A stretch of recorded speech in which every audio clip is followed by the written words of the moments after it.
disculpe. Es que pensé que iba a pasar lista otra vez y no alcancé a decir presente. Ay, sí, perdón. Díganme su nombre. Rodríguez González Estefan. Correcto, ya está. ¿Alguien más? Gracias. Bueno, entonces si les parece, pues vamos a preguntar. No sé si alguien desee participar de manera voluntaria. Y si no, pues ya saben que escogeremos voluntario, involuntario. ¿Verdad? Profe, yo participo. A ver, pues adelante. Bueno, pues empezamos con las obligaciones del artículo 112. Correcto. Y pues empezamos diciendo que la primera es su inscripción, ¿no? En el RFC, bueno, en el Registro Federal de Contribuyentes. Sí. Y pues aplica para todos, ¿no? Este no es diferente a otro régimen. Después nos fuimos a conservar comprobantes que reúnan sus requisitos fiscales. Y dice únicamente cuando nos haya emitido un comprobante fiscal por la operación. Aquí bueno, usted nos explicaba que era como en el ejemplo del predial, que había estados que no emiten un CFDI por esta operación. Bueno, Aguascalientes sí. Sí, el pero municipio. había otras que no. Sí. Y en ese caso, Cosío creo que no emite comprobantes, por ejemplo, por el pago del predial.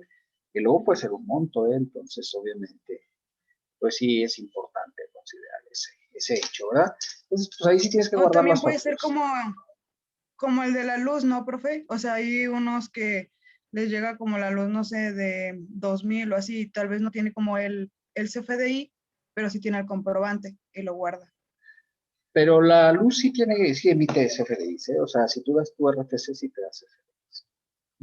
Profe, y como en ese caso, de que tal vez tiene 4 recibos de luz, y nada más y uno no lo tiene con su RFC, pero los 3 sí, ¿ahí qué pasa? Pues uno te lo tiene que meter a no deducible porque el de la luz sí tiene que venir. O sea, de hecho, la luz sí emite CFDIs por todas las operaciones. Muy bien. Entonces tiene que hacer el alta. En algunos casos, cuando son contratos que tienen de alta demanda, ¿verdad? Se lo común en las empresas, ¿no? O sea, me refiero a empresas que tienen un alto consumo. Entonces digo, si tú tienes una oficina, pues esa es de consumo ordinario, ¿no? Entonces no hay mucho problema. Pero si, por ejemplo, tú tienes refrigeradores o tienes maquinaria, tienes eso, pues no nada más es ir a solicitarlo, también tienes que llevar un estudio de un ingeniero que establezca el consumo que se va a realizar por parte de la empresa. ¿Sí? Entonces, esa es importante a considerar por esta situación del alto consumo.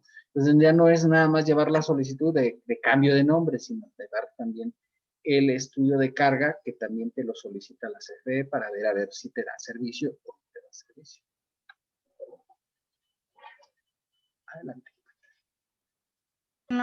Bueno, para los agapes que tienen pozo, y ya ve que llega muy alto el recibo, sí. Pero hay algunos que los apoyan, que les pagan como el 90% y así, la CFE. Entonces, esos también tuvieron que haber emitido como un... Sí, también da CFDI. O sea, eso es lo que tienen, es un apoyo gubernamental, como en las casas. En las casas, de hecho, pagamos más o menos como dependiendo de la zona, se paga entre el 40 y el 70-80% del valor de la energía que se consume. Entonces, obviamente, no es la misma tarifa que cobran, por ejemplo, que te gusta no sé, en la Insurgentes, ¿verdad? Que es el que cobran en bosques, o sea, es diferente. Hay diferentes tarifas que tiene la Comisión Federal de Electricidad y ahí lo hace a través de un subsidio. ¿Sí? Entonces, ese subsidio pues, también se aplica para el sector agropecuario. Pero de todos modos, aún con el subsidio que da la comisión, pues sigue siendo cara, o sea, pero claro, a lo mejor el pago de la luz, pues no sé, son 100,000 pesos y dice, menos el subsidio de 75,000 pesos y pagas 25,000 y dices, oiga, es mucho. Y me estoy refiriendo a la época en la que riegan, porque claro, no todo el tiempo se está regando, ¿no? La época en la que se está regando y en ocasiones hay productores que riegan las 24 horas del día, ¿verdad? Entonces, obviamente, pues sí es muy costoso el servicio eléctrico. Entonces, pues sí es una consideración, o sea, pero sí pagas, digamos, el subsidio es importante, porque digo, más o menos por ahí anda, como que pagas un 25% del valor, en el caso del sector agropecuario. De todos modos te dan CFD, o sea, sí tienes los CFDIs a nombre del productor, pero va a decir esto, ¿no? Y el valor de la energía, 100,000 menos el subsidio que aplican para El el sector. subsidio. Así es que es como un descuento, ¿no? Y ya te dice, total a pagar 25,000 pesos. Y de hecho, el recibo de la luz de los pozos no causa IVA, ¿sí? Es una ventaja adicional, porque de hecho el de las casas sí causa IVA, ¿eh? Pero el de los pozos, que son, o sea, porque de hecho tienes que tener un Sí, el de los medidor, pozos y es el un de los medidor termos especial, no causa no IVA. causa IVA, es porque es parte del sector agropecuario. Pero, por ejemplo, si tiene una casa ahí en el rancho, pues tiene que ponerlo por separado porque no se puede subir a ese recibo. Y obviamente, pues a ese sí le cobran IVA. Porque también están las Sí, casas. de hecho, bueno, yo vivo en el rancho y tenemos 2 líneas aquí de mi casa, está el del termo y el del pozo, y está curioso porque los de la casa, pues sí me había fijado de que sí tienen IVA, pero los otros 2 no. Es la situación, que dan ese apoyo adicional, o sea, no nada más, ya de una vez no se los cobran porque ya saben, los del sector agropecuario pues lo podrían recuperar a través de devolución. Pero dicen, mejor ya no se los cobramos, pues si lo van a pedir en devolución, de una vez se lo ponen en tasa del 0%, ¿de acuerdo? Entonces, comisión tiene muchas tarifas. Así como también, por ejemplo, en el pago de agua, los que viven en la ciudad, aquí en Aguascalientes, pues el servicio que dan a las empresas sí causa IVA, pero el que dan a las casas no causa IVA. Son diferencias que hace el legislador en cuanto a las tarifas. Bien, adelante. Entonces sí tiene que tener Sí, el bueno, recibo, el CFDI es importante ujú. para poder hacerlo deducible, porque si no tiene el recibo de la luz, porque en ocasiones, ¿verdad? Imagínate que estamos rentando una oficina, ¿qué puede pasar, no? Entonces llegamos y rentamos la oficina y obviamente pues a lo mejor ya tenía contrato de luz cuando llegamos ahí a la oficina. Pues tenemos que ir a comisión a hacer el cambio del servicio eléctrico, porque si no los recibos van a salir al nombre de la persona que te está rentando y obviamente pues no las puedes hacer deducibles, ¿de acuerdo? Entonces sí tienes que ir a solicitar el cambio correspondiente. Adelante. De acuerdo, gracias.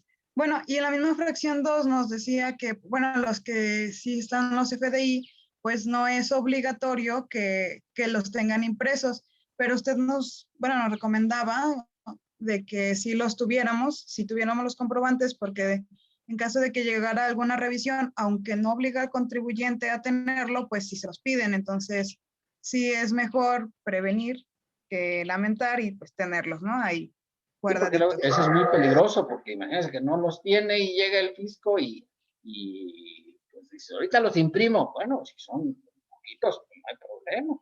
Pero si tienes 1,000 comprobantes, pues no te tardas 10 minutos en imprimir comprobantes, ¿no?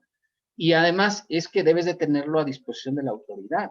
Si llega y dice, es que no los impreso, ahorita los imprimo para dárselos, y dices, no, joven, pues ya no, ¿Lo ya no puedo. considerarán como una falta, profe, como una traba? Sí, no, de hecho, o sea, pueden optar por inmediatamente optar por la presuntiva fiscal, ¿verdad? Ah, ok. Entonces, ¿por qué? Porque ya ven, o sea, como no tienes los comprobantes correspondientes para para cumplir las obligaciones, pues obviamente es causal de presuntiva fiscal el no contar con la documentación comprobatoria. Que aquí, pues tú puedes alegar, oye, pues es que la ley dice que yo no tengo que conservarlos, ¿verdad? Porque lleva una contabilidad electrónica y ahí se guardan de manera automática. Pero también ya vimos que la página del SAT se cae cada rato, ¿no? De hecho, ahorita estamos teniendo un chorro con las anuales de personas morales, ¿sí? Porque pues hay muchas cosas que ahora te las están precargando y no lo están haciendo bien. Entonces dices, uy, y faltan ahora las personas físicas, que son más, ¿no? Entonces, a ver si no tenemos Sí. el mismo problema, Pues se cae porque cada rato, profe. cada rato está fallando. Entonces, la verdad es que es un problema. Imagínate que a la hora que te llegue la revisión, está caída la página del SAT, dicen, uy, qué triste es esto, y inmediatamente hacen un acta de rebeldía y pues te cobran los impuestos. Bien. Adelante, compañera, por favor. Sí, seguimos con la fracción tercera, que era pues registrar en los medios o sistemas electrónicos pues su contabilidad, ¿no? Sus ingresos, egresos, inversiones y deducciones. Pero como aquí no les obliga a tener contabilidad electrónica, pues usan el sistema de mis cuentas. Y aquí, bueno, usted nos decía que igual no lo obliga a usar, por ejemplo, Compact, pero había a veces instituciones bancarias que les pedían pues sus estados financieros, ¿no? O sea, bueno, su estado de resultados, un estado de posición financiera, y, o bueno, ya sea para también un apoyo o como para un crédito. Entonces, si no, si el contribuyente te lo pide y pues tú no me lo llevabas en mis cuentas, pues ahí está, pues en ese momento tenerlo que inventar, ¿verdad? O a ver cómo se las ingenia uno. Entonces, igual lo que se puede hacer es registrarlo, pero aunque no lo obligue. Sí, eso no está prohibido que lo lleves, ¿verdad? Aunque no estés obligado. Porque creo que sí es importante decirlo, ¿verdad? Pues como dices, no, es que no me obliga, ¿para qué voy a llevar? Y pues luego te llega el cliente que requiere eso para hoy y dices, no, para hoy pues no llevo nada, ¿verdad? Entonces hay que tener cierto cuidado con eso, ¿verdad? Pues hay muchas cosas, dices, ah, pues ahí está en mis cuentas, ahí están todas las facturas y eso. Pues sí, no hay mucho problema, pero a la hora de los cálculos, pues sí es una cuestión importante, ¿verdad? Muy bien, Sí. compañera. Este, ¿Cuál es su nombre? Ah, Profe, Sí. Fernanda Sánchez Padilla. Bien, y le llamas dos. yo participo, profe. A ver, adelante, por favor. ¿En qué? ¿Me paso a la siguiente al siguiente artículo? No, vamos a la 4, ¿no? Ah, ok. Bueno. 112. Mm, bueno, el artículo 4, Un cuarto. no, perdón, en la fracción 4, Ujú. dice que se tiene que entregar a sus clientes los comprobantes fiscales. ¿No? Dice que para estos efectos los contribuyentes podrán expedir dichos comprobantes utilizando herramientas electrónicas, que fue las que usted nos dijo, que eran 3. Podía ser a través de unos proveedores autorizados de certificación que era Compact. Bueno, no nada más Compa, que hay muchos más, yo nada más di como ejemplo Compa. Bueno, un ejemplo. Ajá. Es un ejemplo. O sea, creo que son como unos 30 proveedores, o sea, no son así miles, ¿eh? No son tantos, son como 35 proveedores de certificación. O sea, que no crean que son así una cantidad impresionante. No, porque pues ya les decía, ¿no? Si le crees 10 millones, pues no cualquiera los tiene, ¿no? Y entonces, pues son poquitos proveedores los que pueden certificar, pero sí hay más proveedores, por supuesto, ¿verdad? Pero claro, uno de los más conocidos por nosotros, pues es Compact, porque nosotros lo tenemos ahí mucho en las empresas, ¿no? Tanto para facturar, como que es el de factura electrónica, el Admin Pack y obviamente pues el Mini Pack, porque pues tenemos que facturar también las nóminas, ¿verdad? ¿Cuál era la segunda opción? Ya usted nos dijo el Pack, muy bien, correcto. Decía que también es a través del sistema de facturación electrónica de factura fácil. Y el último es el sistema de cuentas. De mis De mis cuentas, perdón. de mis cuentas, correcto. Esos son los 3 sistemas reconocidos por el SAT para emitir facturas, ¿verdad? Sí, facturas. Obviamente, pues en la mayoría de las empresas usamos un paquete comercial, ¿no? Porque pues estar ahí, o sea, alguien decía, oye, tengo que estar capturando todos los datos cada vez que hago una factura y pues en general casi prácticamente todos. Entonces dices, uy, no, pues es una charla muy complicada, ¿no? ¿Qué más, compañera? Bueno, además decía que tratándose de operaciones con el público en general, que fuera el importe inferior a 250, no se tiene que estar obligado, no se está obligado a expedirse FDIs. ¿Pero cuándo?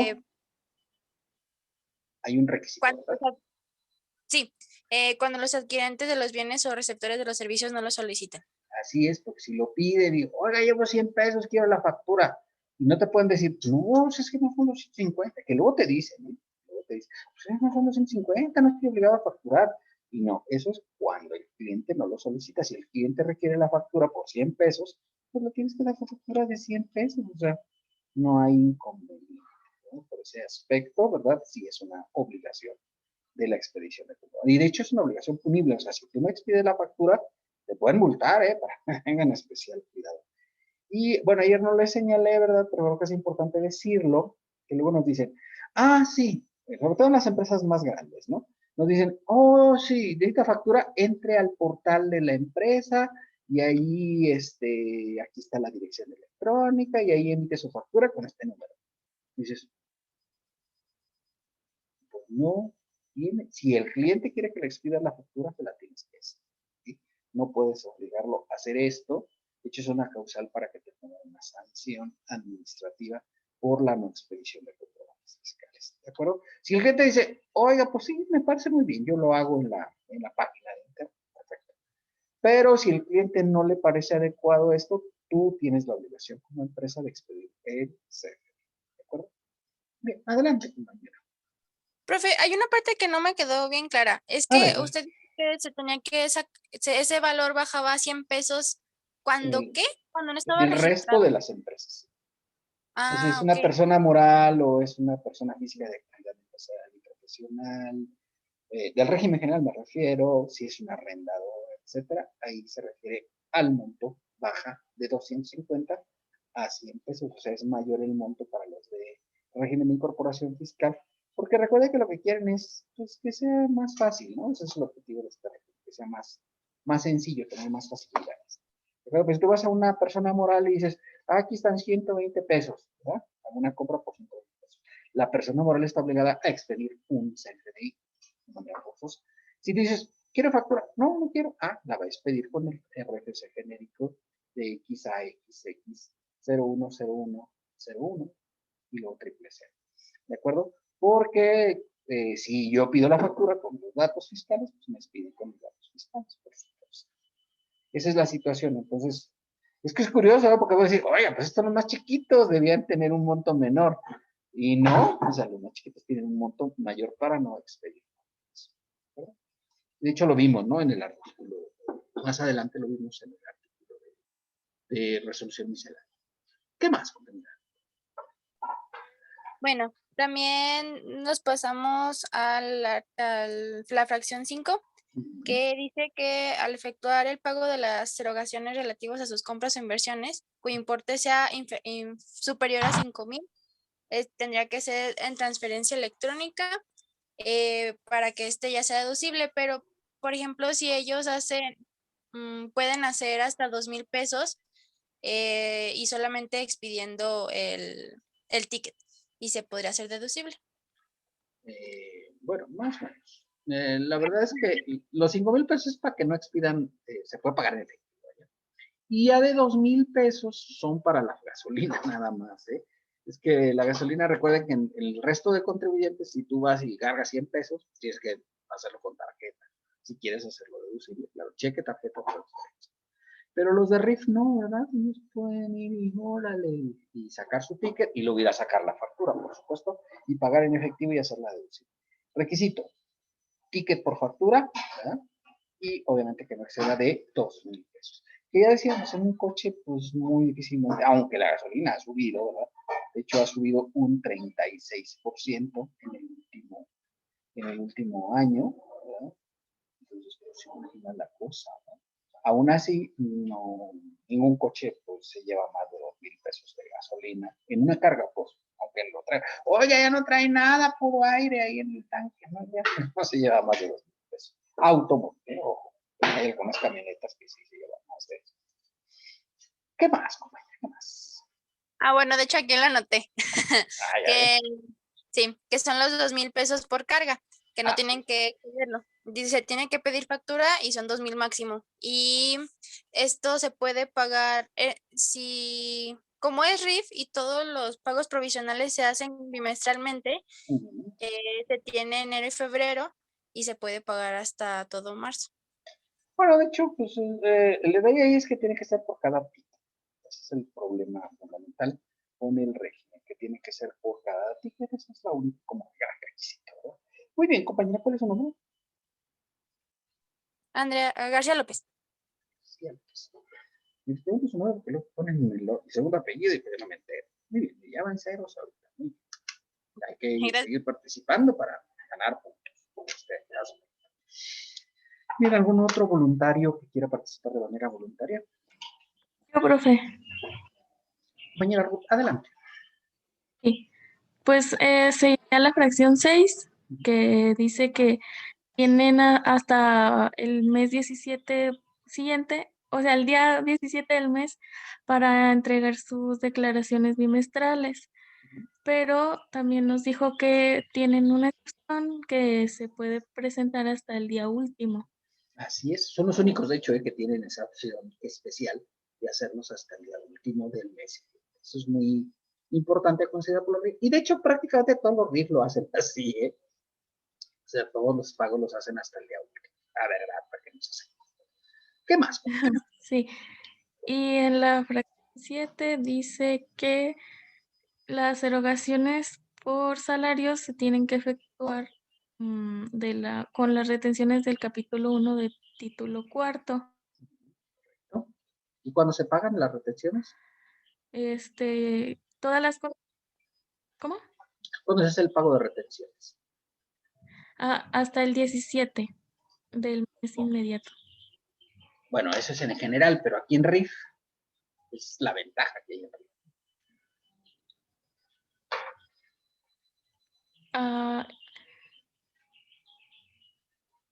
Pues igual, ¿no? Hasta el día último del mes siguiente se hacen de manera bimestral. Eso de manera bimestral, correcto. Entonces, aquí la ventaja es que se puede hacer de manera bimestral.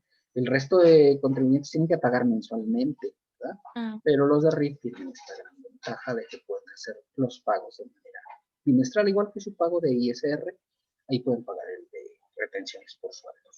¿Qué más? Sí. Y pues viene la fracción 8, que dicen que se paga el impuesto sobre la renta.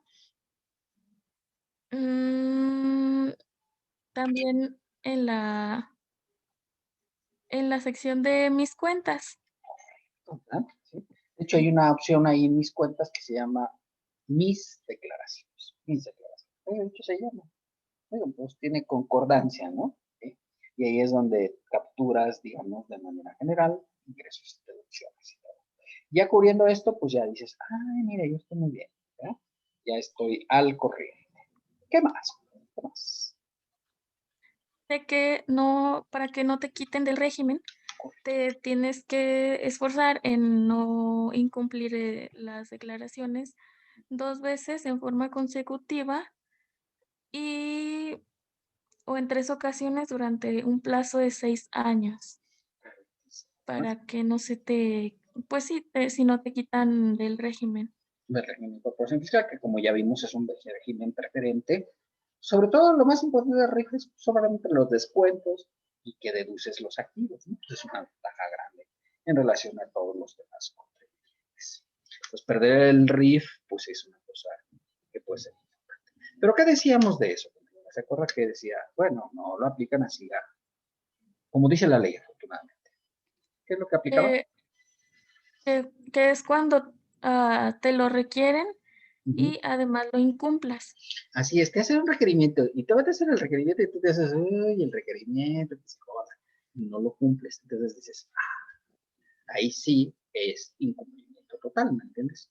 Si no haces eso, sigue siendo régimen fiscal sin problemas, ¿verdad? Porque creo que es una consideración importante. Eso lo vamos a ver, que lo dicen las reglas de miscelánea. Entonces es una cuestión, porque aquí es muy tajante, ¿no? Ay, no, pero gasté 2 pagos y ya decíamos, ¿no? Ayer yo lo decía, de un cliente hoy que dice, no, he hecho todos los pagos de 2020 y dices, ¿qué? ¿Y le han requerido? No, ay, pues está bien, no hay broma. Ahorita las hacemos, ¿verdad? Les hacemos rápido para poder hacerle, pues ya a ponerlo al corriente en su contabilidad. Que luego pasa eso, ¿eh? Uy, eso es más común de lo que te puedas imaginar. Y sobre todo en este régimen que, pues dicen, no, no pago nada, o sea, pago muy poquito, entonces, pues lo voy a hacer todo el año junto, y tú dices, pues bueno. Más que el fisco no los voltea a ver mucho, la verdad. Bien, ¿cuál es su nombre, compañero? Ya abandonó las naves. Ramírez Martínez Ruth. Muy bien, yo más uno, ¿no? ¿Sí me escucho? Sí. Ya la tomé nota, más uno.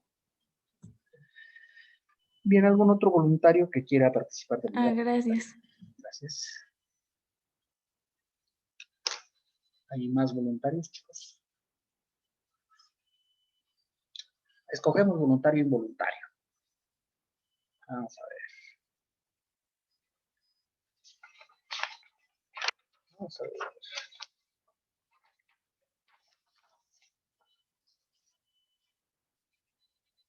Yadira Escobar. Sí, profe. Pues igual ya no nos falta tanto de lo que vimos ayer. Igual vimos que si el contribuyente cambia de régimen, por ejemplo, si está en incorporación fiscal y cambia a general o algo así, o hay una, bueno, la ley dice que no puedes volver a regresar, pero hay una normativa por parte de la PRODECON en la cual se tiene que hacer por medio de un juicio que lo lleva a cabo la PRODECON, en el cual pues le pides que quieres regresar a hacer RIF. Entonces, esto es siempre y cuando no vayas a exceder el límite de los ingresos, que es el de 2 millones. Correcto. O sea, puede ser que me haya pasado en algún año, pero ya ahora ya que tengo ingresos menores a eso, dices, voy a pedir eso. ¿Y qué periodo teníamos para hacerlo, compañeros? Yo les dije ayer qué periodo era para hacer esa solicitud.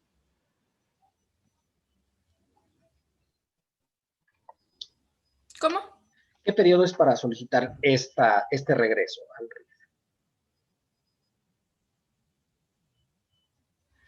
Es a partir de que se realizó el cambio, los primeros meses del año siguiente. Bueno, no los primeros meses, solamente el primer mes del año siguiente. ¿Sí? O sea, si usted dice, oiga, pues es que en 2009 pasé de 2 millones, ¿eh? Ya me abandoné el RIF por obligación. En 2020 tuve menos de 2 millones, 1.700.000.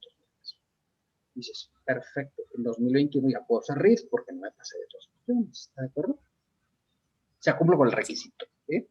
Entonces, tendría todo enero de 2021 para hacer la solicitud. Y obviamente, pues para que se formule el juicio correspondiente. Entonces, es importante, no tienes todo el año, ni... O sea, le puedes decir ahorita, oye, ya voy a ir a solicitar porque no lo he pedido y me quitaron de RIF y ahora ya cumplo el requisito. Y le dices, pues ya se le pasó el plazo, ¿verdad? Ya tenía hasta el 31 de enero para hacer esto. ¿Sí? Pues nada más tienes un mes para hacer los cambios en el Registro Federal de Contribuyentes. ¿De acuerdo? Eso sí es importante. ¿Considera? ¿Qué más, compañero?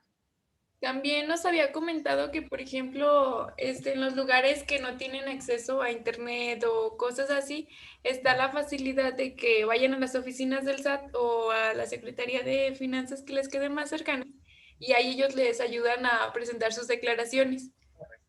Entonces, ese párrafo, de hecho, pues no aplica nunca porque siempre tienes que hacer todo por internet en el caso de RIF. Y es curioso, ¿no? Porque es el régimen, digamos, más pequeño que hay para efectos empresariales. Y dices, oye, ¿por qué de huevo tengo que hacer todo por internet? Pues forzosamente tienes que hacer todo por internet. ¿De acuerdo? Entonces no hay opción. ¿Sí? Si no puedes hacerlo, dices, vas a la oficina. Ahí a la unifila. Y ya ven que casi nunca hay gente, ¿verdad? Y luego para hallar una cita, pues ya ven que es una cosa. No, pues ahorita ni hay. No, pues no hay casi nunca.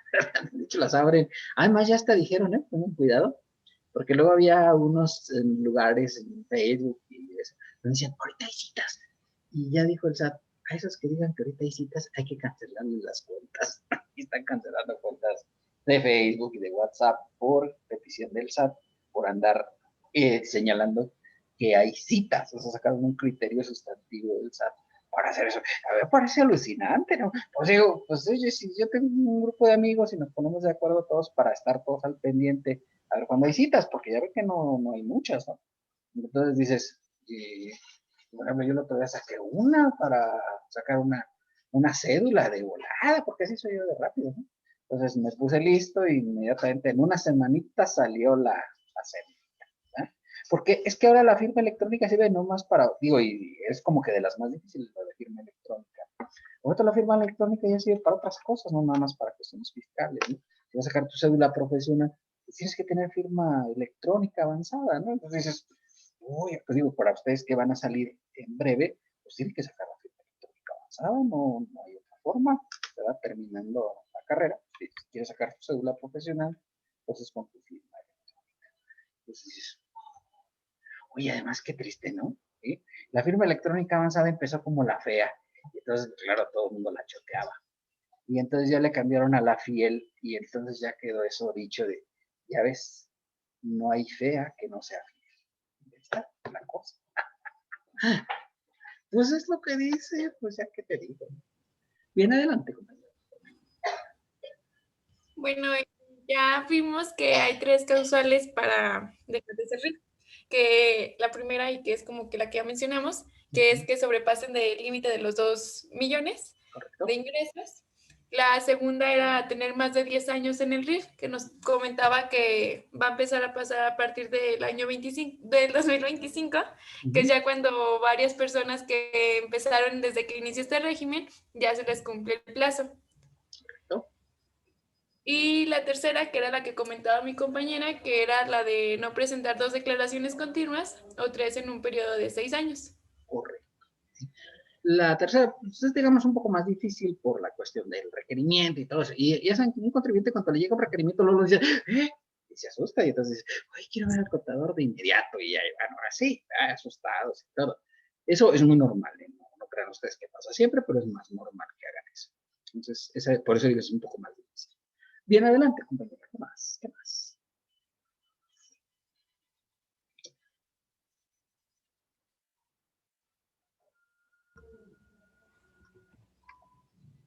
No las no. Ya sería todo, ¿no? No, pues seguimos. En el 113. Ah, sí, en el artículo 113, perdón, vimos qué es lo que pasaba cuando se vendía el negocio o algo así de la actividad de la persona que estaba en el régimen. Que era, por ejemplo, bueno, vimos que existen como que dos obligaciones, una para la persona que la va a acreditarse el bien y otra del que la vende. Que nos decía que, bueno, que nos dice que ya no vas a poder tributar en este régimen si vendes tu tiendita o algo así. Nos ponía el ejemplo, por ejemplo, de la tienda que vendieron cerca de su casa. Y después nos dice que este párrafo no tiene efectos porque sí puede pasar eso. Nada más que se tiene que presentar un aviso que es durante los primeros 15 días en cuanto se hace la compra-venta. Eso es muy importante, ¿eh? Aquí es un plazo fatal. ¿Sí? Dice, ay, lo puedo hacer dentro de 2 meses. No, dentro de 2 meses ya, lo que pasaría es que ya no puede ser RIF, ¿sale? Si hiciste la venta hoy, ¿verdad? ¿Sí? Estamos a 31, pues obviamente pues tendrías hasta el, más o menos como al 20 de marzo, porque recuerda que son días hábiles, ¿no? Son 3 semanas, perdón, 20 de abril, más o menos, para poder hacer la operación, o sea, para presentar el aviso. ¿Sí?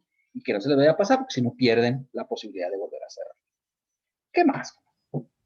Bueno, también nos comentaba que, por ejemplo, si la persona que vendió la tienda era RIF, entonces se suspende porque pues ahorita ya no tiene actividad o algo así porque pues ya la vendió, ¿verdad?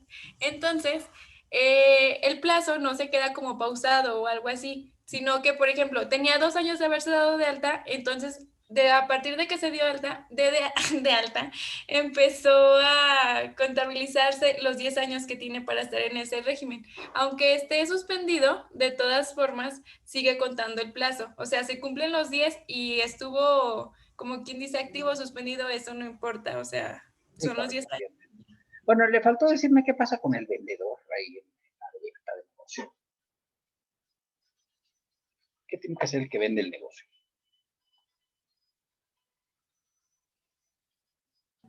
¿Dónde va a pagar? Así, el que vende el negocio pues tiene que presentar su declaración a través de mis cuentas y ahí informa que pues vendió el activo. Y si, por ejemplo, bueno, creo que sí era aquí donde nos comentó que si era, por ejemplo, de 2 entidades o algo así, se tenía que informar en las 2 y en este caso se pagaba donde era. Bueno, la verdad es que no era eso, pero en realidad el que vende el negocio tiene que hacer el pago en el capítulo 4, no en el capítulo 2 que estamos viendo ahorita, en el capítulo de enajenación de bienes, ¿verdad? O sea, pasa de ser RIF a ser un capítulo especial de enajenación de bienes por los activos, gastos y cargos de referidos, ahí ya se va. Muy bien, compañera. ¿Cuál es su nombre? Escobar Raigosa, Yadira. +2. Gracias. ¿Y algún otro voluntario que quiera participar voluntariamente?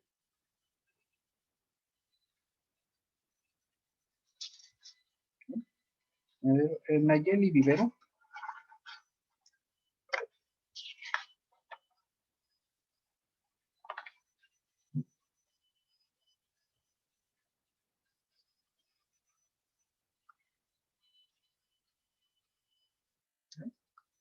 Si quiere yo, profe.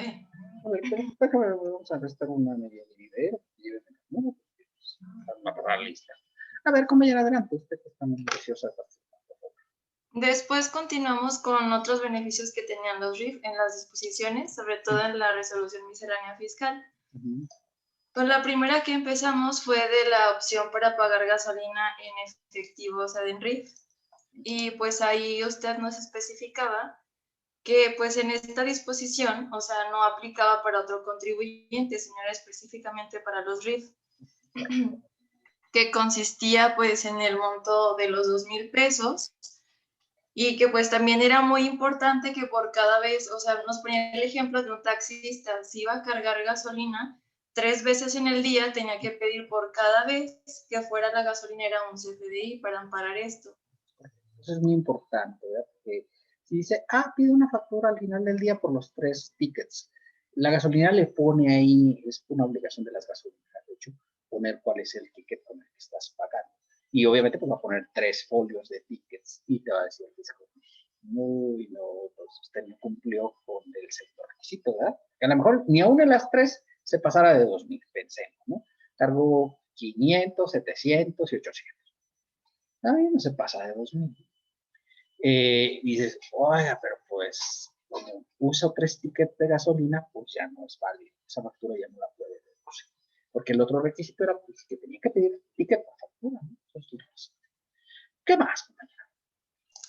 Después continuamos con la disposición del cómputo de permanencia en RIF, que decía, bueno, usted nos comentaba que era muy diferente lo que venía en la ley, bueno, a lo que era en realidad eso.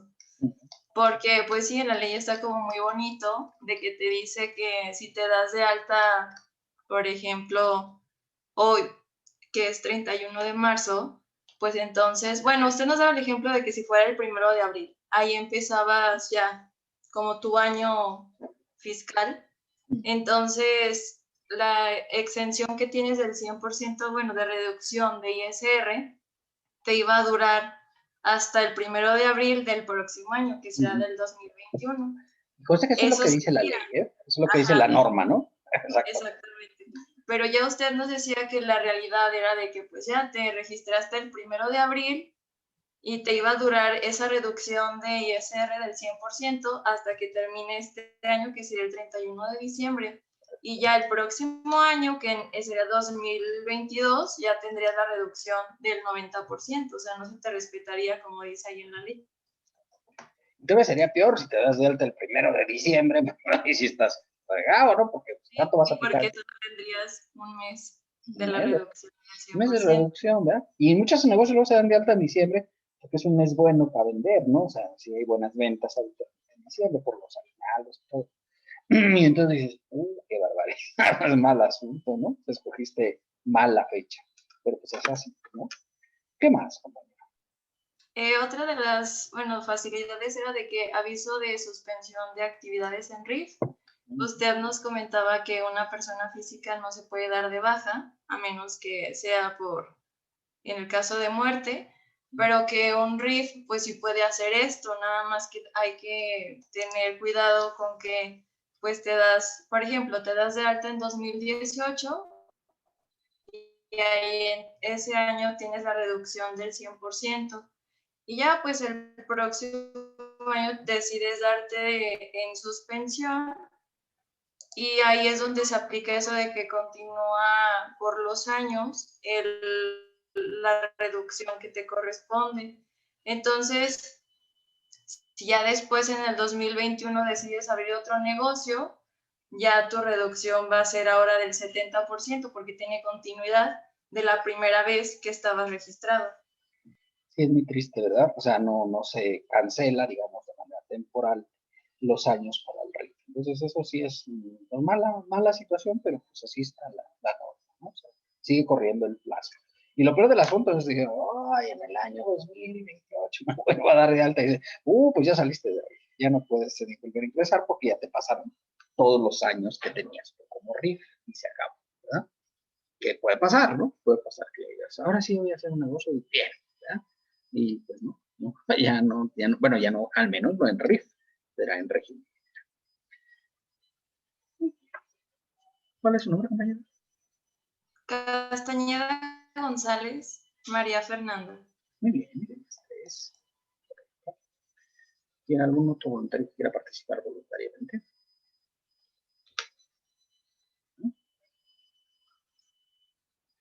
Bueno, muy bien. Muy bien, no hay voluntarios. Si les parece, pues vamos a continuar con el avance de este tema. Ya para agotarlo y para pasar, obviamente, al siguiente tema, que es el de agricultura, ganadería, pesca, sí. Bueno. Muy bien. Y si mal no recuerdo, aquí nos habíamos quedado, ¿no?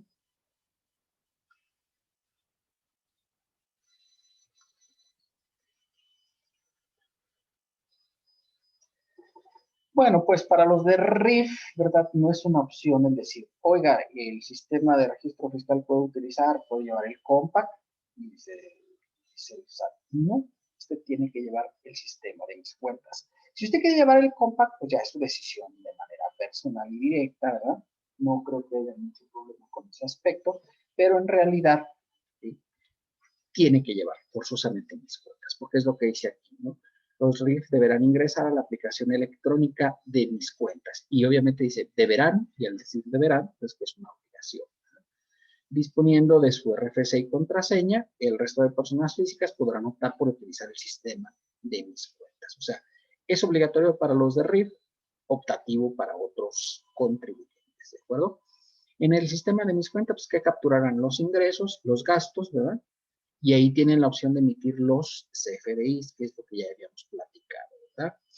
Los ingresos y gastos amparados con un CFDI se registrarán en forma automática en la citada aplicación y únicamente deberán capturar aquellos que no se encuentren sustentados con CFDIs, que cada vez son menos, ¿no? En realidad ya son muy pocas cosas las que no tienen un CFDI. Pero luego ocurre, por ejemplo, en la Infonavit. Decía, uy, pues es que ahorita ya no estoy trabajando, ¿no? Entonces, dice, entonces no emite los FDIs, a veces se tarda hasta mes y medio en emitir los FDIs. Hasta eso el Seguro Social sí emite los FDIs más rápido. Pero el Infonavit sí se tardaba a veces hasta mes y medio. Y entonces, claro, si te toca el bimestre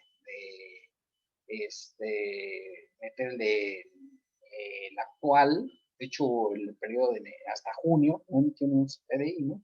El año pasado, entonces ahí podría subir el valor, por ejemplo, del pago del Infonavit patronal porque es deducible, ¿no? O sea, yo tengo trabajadores y obviamente puedo deducir el Infonavit. Y pues sí se emite ese FDI, lo que pasa es que no lo emitía, ¿de acuerdo? Entonces dices, bueno, pues lo voy a poner de todos modos como deducible. Le digo, eso pasó el año pasado, que tuvimos problemas con el Infonavit para que emitieran los fondos. Creo que ya las está regularizando, aunque tarda más o menos como unos 15, 20 días en emitirlos. ¿De acuerdo? Entonces, si tú los tienes de manera automática, pues ya no hay problema, pero si no se encuentran con CFDI, pues los capturas. Obviamente ahí se puede consultar tanto los ingresos como los gastos capturados. De hecho, se seleccionan las facturas, las que son válidas y las que son aplicables para efectos del pago, ¿verdad? Y esas son las que metes a deducibles. Obviamente se presentan sus ingresos y egresos bajo este esquema, ¿sí? Ya con ella misma podrán presentar las declaraciones correspondientes. Ahí en el portal de mis cuentas viene el portal de mis declaraciones y ahí mismo puedes hacer la declaración del pago provisional. ¿Sale? Obviamente la contabilidad electrónica no aplica para los del régimen de incorporación fiscal. Dice, porque dice lo de la regla 2814, los contribuyentes que están obligados a llevar contabilidad y a ingresarla de manera mensual, con excepción de los contribuyentes que tributen en el régimen de incorporación fiscal, ¿verdad? así como los que utilicen mis cuentas. Pues los de RIF ya vimos en la regla anterior que tienen que usar mis cuentas y por esa razón pues, ellos no están obligados a llevar contabilidad. ¿Qué consiste la contabilidad electrónica? Bueno, pues tienes que subir el catálogo de cuentas, obligatorio para todos los contribuyentes, la balanza de comprobación, también obligatorio para todos los contribuyentes, y las pólizas y el auxiliar a nivel mayor o subcuenta, ¿sí? Y el reporte de los folios comprobantes fiscales. Solo cuando es a petición de las autoridades fiscales por devoluciones o compensaciones o actos de autoridad. Esta tercera nunca me la han pedido a mí, ninguna empresa, en lo particular, pero las primeras dos sí las subimos. Pues cada mes tenemos hasta el día 3 para personas morales del mes inmediato posterior al que corresponda y el día 5 del mes inmediato posterior al que corresponda la declaración correspondiente. ¿Sí? Con lo cual, la del mes de enero pues tenemos hasta el 5 de marzo para personas físicas de régimen general que excedan de 4 millones de pesos. ¿De acuerdo? Bueno, excepción a conservar contabilidad, los contribuyentes que registran sus operaciones en Isquelten, que es exceptuados de las obligaciones establecidas en el 30 y 30A del código, o sea, no tienen que conservar la contabilidad, esa es la de úsese y tírese, aunque pues ya lo platicamos aquí. Si es importante, mejor si curarse en salud y decir aquí está la contabilidad, por si acaso, pues te la llega a pedir el fisco, porque pues es de las facultades que tiene el fisco de pedirte la contabilidad. Bueno, y en el decreto de facilidades del 11 de marzo de 2015, ¿verdad? Los que en 2014 optaron por tributar en el RIF, ¿verdad? Podrán aplicar el 100% de reducción también el segundo año. Esa era una de las ventajas que de hecho aquí la hemos visto. En 2014 y 2015 se aplica la reducción del 100%. Y decir esto, ¿por qué lo vemos si es de hace muchos años? Bueno, porque pues también esto prorroga. Considerarán como primer año el segundo año fiscal y aplicar la reducción del ISR al 100%, y eso les da la ventaja de que van a tener un año más en el régimen de incorporación fiscal. Por eso los de RIF que venían desde 2014 y anteriores, obviamente pues pueden continuar hasta 2025, o sea, van a tener en realidad 11 años en el régimen de incorporación fiscal. Pero si yo me doy de alta hoy, ¿verdad? Que estamos en el 2021, voy a tener solamente 10 años, o sea, hasta el año de 2031 tengo que cambiar al régimen general de ley, ¿de acuerdo? Y obviamente, pues, también señala este decreto de facilidades que aplican el 100% y también aplicaban un 100% de descuento en impuesto al valor agregado, impuesto especial sobre producción y servicios sobre las operaciones que se realizarán al público en general en las que se deba pagar dicho impuesto. Obviamente se considerará como primer año de tributación en el RIF, el segundo año en el que apliquen el 100% de reducción del impuesto señalado en este apartado. Bueno, operaciones en las que se traslada el IVA y el IEPS se haya realizado en forma expresa y por separado, señala para los RIF, ¿verdad?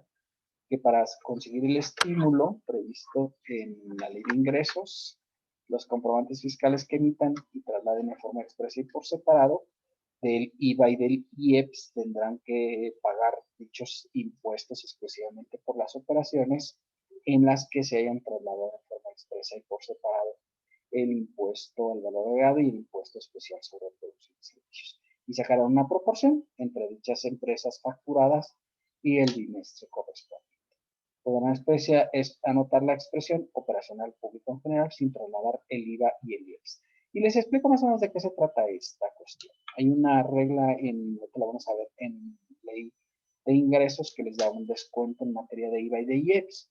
Y entonces, pues no tienes que trasladar el IVA por separado de las operaciones al público en general. Entonces, imagínate que tenemos un RIF que tiene 200,000 pesos de ingresos en el bimestre. Y 100,000 son con factura y 100,000 son al público en general. ¿De acuerdo? O sea, masiva. Y entonces dices, bueno, pues es la mitad exactamente. Y entonces digo, oye, yo tengo, pues aquí iba por pagar por 16,000 pesos de los 100,000 pesos que yo había facturado. Correcto. Entonces, ¿cuánto puedo acreditar si yo tengo 20,000 pesos de IVA acreditable? dice, pues nada más puedes acreditar el 50% porque son las operaciones que tú sacaste. Pero sacas una proporción entre los ingresos que sí causaron IVA y los que tú aplicaste el procedimiento a público en general. Y entonces dices, pues la mitad. Entonces, de los 20,000 pesos que yo tengo de IVA a favor, solamente puedo aplicar 10,000 como acreditables y digo, 16,000 de IVA por pagar menos 10,000 y pago 6,000. ¿De acuerdo? Entonces, eso es lo que dice este artículo, si es que estás aplicando los estímulos que vienen en ley de ingresos y obviamente de los que venían desde los apartados anteriores.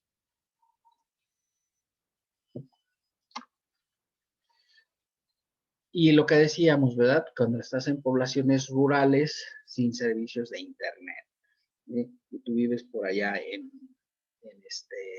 una zona donde no hay internet, ¿verdad?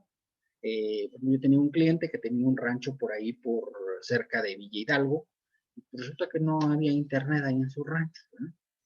Y obviamente pues estaba en el régimen de incorporación fiscal. Entonces, si tiene su domicilio fiscal en poblaciones rurales sin servicio de internet, cumplirán con la obligación de presentar declaraciones a través de internet con medios electrónicos, acudiendo a la administración de servicios al contribuyente o en la oficina de la entidad federativa que corresponda a su domicilio fiscal, ¿verdad? Entonces, pues ya sabes, nunca se aplica la regla que viene en la ley que dice que si estás en un lugar donde no haya internet, pues podrías pedir que no te hicieran las declaraciones por internet. No, dice todas las declaraciones de RIF tienen que ser a través de internet. Y entonces, si tú no tienes internet, pues vas ahí a la administración de servicios al contribuyente. Inclusive hay una sala de internet, ¿no? En las administraciones de servicios al contribuyente, si es que tú quieres hacer la declaración. O bien, si es que dices, no, pues que me ayude uno de ahí del SAT, pues te ayuda a llenar tu declaración correspondiente, o bien yendo a la oficina de la entidad federativa, ¿no? En este caso, mi cliente que era de por ahí, de hecho era una comunidad que estaba cercana a Villa Hidalgo, pues iba ahí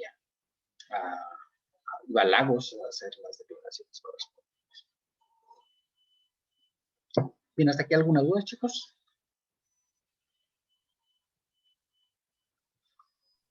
No, profe.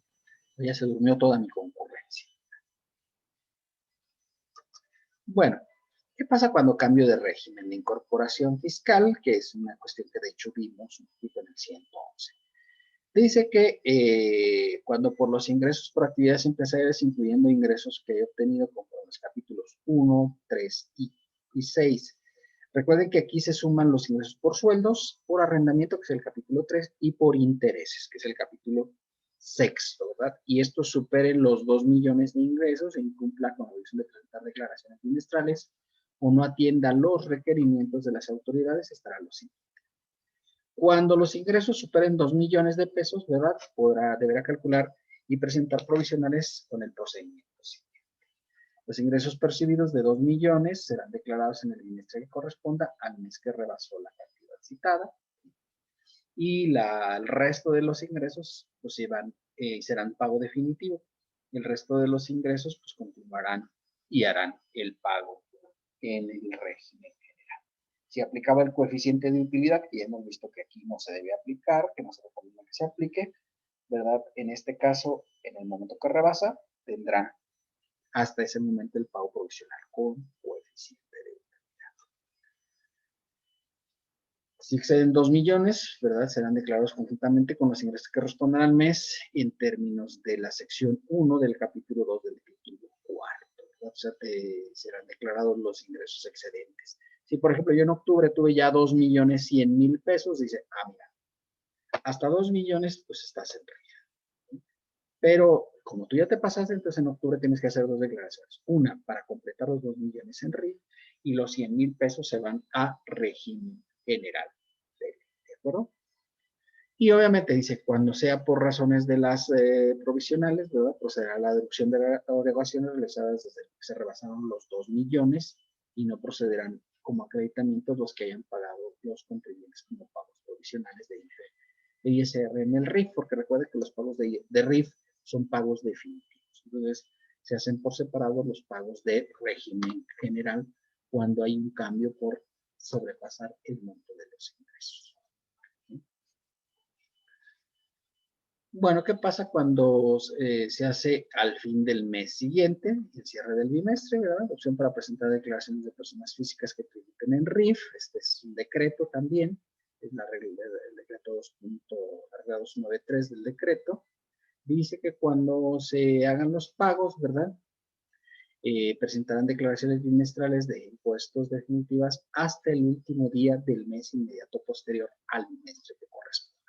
Y esto es aplicable tanto para los pagos de RIF, como los pagos de IVA, como los pagos de IEPS, como los pagos de retenciones por salarios. O sea, tienes todo el mes siguiente para hacer el pago. O sea, el de enero y febrero, tienes todo marzo para poder hacer el pago, ¿verdad? Los de marzo y abril, pues hasta todo el mes de abril.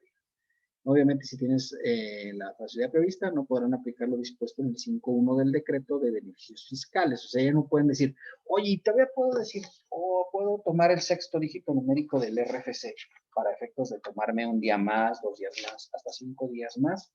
No, eso ya no procede porque ya te están dando una ampliación en el plazo para efectos de hacer el pago. Entonces, por esta razón ya no te aplica esa regla que ya la hemos visto, ¿no? Yo la llamo el hoy no circula fiscal y ustedes decían que era el horóscopo fiscal. Pues bueno, pues no la quieren llamar, ¿no? Esa ya no aplica cuando aplicaste esta regla de hacer los pagos el último día del mes inmediato posterior. Entonces, nada más tienen hasta el fin de mes para hacer el pago del RIF. Nada de que todavía te quieras tomar otros 5 días, pues ya no. Presentación de declaraciones bimestrales por RIF, ¿verdad? Dice que las declaraciones de ISR, IVA y EPS, según corresponda, incluyendo retenciones, utilizarán mis cuentas en el apartado Mis declaraciones, contenido en la página de internet del SAT, o sea, lo que había dicho, ¿verdad? Hay un apartado que se llama Mis declaraciones. Al final, la captura del envío se entregará el acuse de recibo electrónico de la declaración, ¿verdad? Contendrá el sello digital. Cuando exista monto a pagar, ¿verdad? Obviamente, pues tienes que ir a las instituciones bancarias para hacer el pago. Lo puedes hacer con línea de captura o lo puedes hacer a través de internet durante la vigencia de la fecha que trae la declaración. Es lo que dice la ley. Y dice que los que estuvieron hasta el ejercicio 2013, ¿sí? Y venían haciendo sus pagos en el esquema de declaraciones y pagos, pues pueden continuar haciéndolo en el sistema de declaraciones y pagos. Son solamente los que están hasta antes de 2013. ¿Sí? Si tú no estabas en ese régimen, pues no más tienes una opción. Tienes que hacer tus declaraciones a través del portal de Mis Cuentas, ¿no? ¿Qué pasa con el pago de la PTU? ¿Se acuerdan que la ley dice que el pago de la PTU tendrás 2 meses después de que hagas el pago provisional, el último pago provisional? Sin embargo, pues eso era agresivo, ¿no? Porque dice, ¿hasta cuándo tengo para hacer el pago de la PTU? Si yo pago el 31 de enero, el último pago provisional de noviembre y diciembre, pues tendrías hasta el 31 de marzo. Sin embargo, está esta regla, ¿verdad?, que establece que en el caso del reparto de utilidades se podrá hacer a más tardar el 29 de junio del año siguiente al que se trate. Entonces, pues está rara la cosa porque yo dije, ¿por qué no dijeron 30 de junio? Pues ya ves cómo se las casca el señor tenebroso, ¿no? Pues a él se le ocurrió que el 29 de junio era una fecha más adecuada. Yo creo que debía ser 30 de junio, pero ahí sí dice 29 de junio, así está escrita la regla. Y bueno, hay que tener cuidado con esto, porque recuerden que si no lo haces a tiempo, te pueden multar la Secretaría del Trabajo y Previsión Social. Entonces, es una cuestión que tienen que considerar los de régimen de incorporación fiscal. ¿Verdad? Que les están dando un plazo adicional, y entonces ya no puede decir, oye, no puede ser el 30 de junio. No, no puede ser. O sea, bueno, sí puede ser, pero pues, obviamente está sujeto a que te puedan poner una multa por no hacerlo en el plazo establecido. Bien, hasta aquí vamos, niños. Bien. ¿Dudas? Todo bien, profe. Todo bien, profe. Muy bien, muchachos, muy bien. Parece adecuada su estrategia. Incentivos económicos adicionales para los que están en el régimen de incorporación fiscal. Pues hay unos incentivos, ¿verdad? Primero se pueden otorgar créditos mediante Nacional Financiera a través de intermediarios financieros por medio de programas especiales dirigidos a pequeños negocios. Hay que ver estos programas para ver si eres sujeto de un crédito adicional ahí en el régimen de incorporación fiscal, ¿verdad? Capacitación que imparte el SAT con el fin de fomentar la cultura contributiva y educación fiscal. Obviamente esta capacitación fiscal se puede hacer en las entidades federativas, ¿sí? Para orientar a los del RIF en cuanto a sus necesidades, ¿verdad? Conferencias y talleres en instituciones públicas y privadas. Por ejemplo, cuando empezó el RIF iban ahí a la universidad a capacitar a los del régimen de incorporación fiscal. Eventos de capacitación colectiva para el público en general y educación fiscal en universidades, ¿verdad? Que impartan, obviamente, materias dirigidas a emprendedores, incubadoras de empresa y personas que realicen actividades empresariales. Estímulos en materia de IVA y EPS por las operaciones en público general a través del artículo 23 de la Ley de Ingresos. Eso ahorita lo vamos a ver, ¿verdad? Cómo se dan estos incentivos en materia de IVA y EPS por operaciones al público general, donde los regímenes de pequeños contribuyentes, donde de incorporación fiscal, ¿verdad? No hacen pagos del impuesto al valor agregado y del IEPS, o lo hacen de una manera simplificada para hacerlo más fácil. Facilidades para el pago de cuotas obrero-patronales a los de RIF, ¿verdad?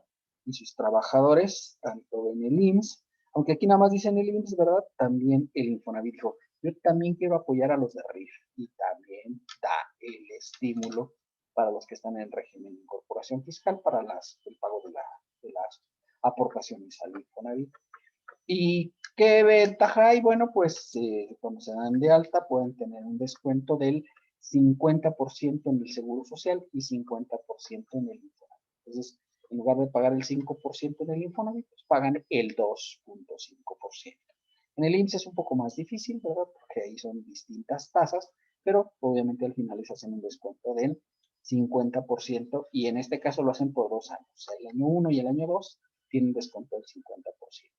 El año 3 y el año 4 es del 40%, el año 5 y 6 es del 30%, y el año 7 y 8 del 20%, y el 9 y el 10 es del 10%. ¿De acuerdo? Y ya saben que los RIF desaparecen cuando llegan al año 10, entonces pues hay unos descuentos también en cuanto a la seguridad social, dependiendo del tiempo. La fracción 5 es acceso a la contratación de microseguros de vida para los contribuyentes, su cónyuge, hijos a muy bajo costo, los cuales estarán avalados por la Secretaría Nacional de Crédito Público y la Comisión Nacional de Seguros Sociales. Entonces, esto hay que consultar para ver dónde puedes hacer la contratación de estos seguros de vida. Porque resulta que los de RIF pues, no tienen, pues, digamos, una seguridad social, ¿no? Entonces, por eso les dan beneficios adicionales para que, en caso de que les llegue a pasar algo, ¿verdad? Pues tengan un sustento para su familia y sus hijos, pues que tengan algún percance. ¿Sí? No existe la obligación de presentar la DIOT, Declaración de Información de Operaciones con Terceros, para los RIF, ¿verdad? De acuerdo al 32, fracción 5 y 7 de la ley, ¿verdad? La DIOT se debe presentar durante el mes posterior al que corresponda a la información, ¿sí? En este caso, pues, claro, si fuera de RIF sería el bimestre posterior al que correspondiera a la información. Sin embargo, ¿verdad? Dice que con excepción de los contribuyentes de RIF que cumplan con lo dispuesto en el 5E de la ley del IVA, que es pues el requisito de aplicar mis cuentas, que de hecho pues no es optativo, ya lo dijimos, ¿no? Es obligatorio el uso de mis cuentas para los de RIF, y entonces si hacen su contabilidad en mis cuentas, no les obliga ni contabilidad electrónica, ni declaración de información de operaciones con terceros, ¿de acuerdo?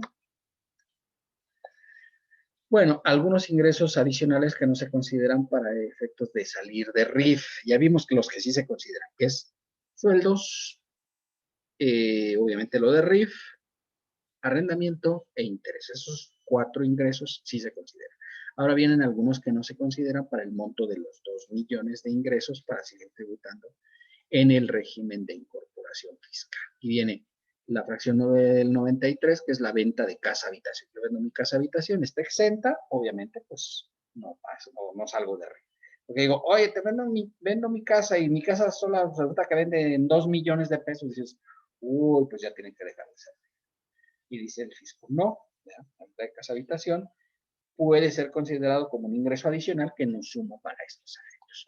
Donativos exentos, ¿sí? Y recordar, los donativos son exentos cuando se los otorga va desde ascendientes o descendientes en línea recta, los donativos están exentos, ¿verdad? Ya ven que luego los papás están desesperados ya por heredar a sus hijos. Entonces, obviamente, pues si están desesperados por heredar a sus hijos, pues sí aquí, ok, el donativo está exento, ¿verdad? Pero no tienen que pagar, ¿de acuerdo? Los ingresos por liquidación de trabajadores, pues yo venía trabajando en una empresa y me liquidaron, y me dieron un buen dinero por este concepto, dice, no suma para efectos de la suma de los 2 millones, aunque sea de sueldos, porque de hecho la liquidación de trabajadores es un ingreso que es inherente a los sueldos y salarios, pero que ya hemos visto aquí que se reporta por separado, ¿verdad? La herencia o legado, si te heredan dinero o propiedades, pues, se considera para RIF. La adquisición por prescripción, ¿sí? Esto creo que ya lo hemos platicado, ¿verdad? Que tú te haces dueño de un bien por el transcurso del tiempo, en el caso de bienes inmuebles, 5 años cuando es pacífica y pública, en el caso de bienes muebles, 3 años cuando es pacífica y pública, ¿verdad? 137 premios, imagínate que te ganas la lotería, ¿verdad? Te ganas 1,5 millones de pesos. Pues a lo mejor ya con los 3 millones, no, los 2 millones que tengo de RIF ya se pasa. Entonces dice, no pueden. Los intereses moratorios y los ingresos provenientes de planes personales de retiro o de la cuenta de aportaciones voluntarias al retiro. O sea, si yo tuviera ese ingreso, pues tampoco me pierdo la calidad de RIF por los ingresos. Como ven, sí son varios ingresos adicionales los que considera este apartado.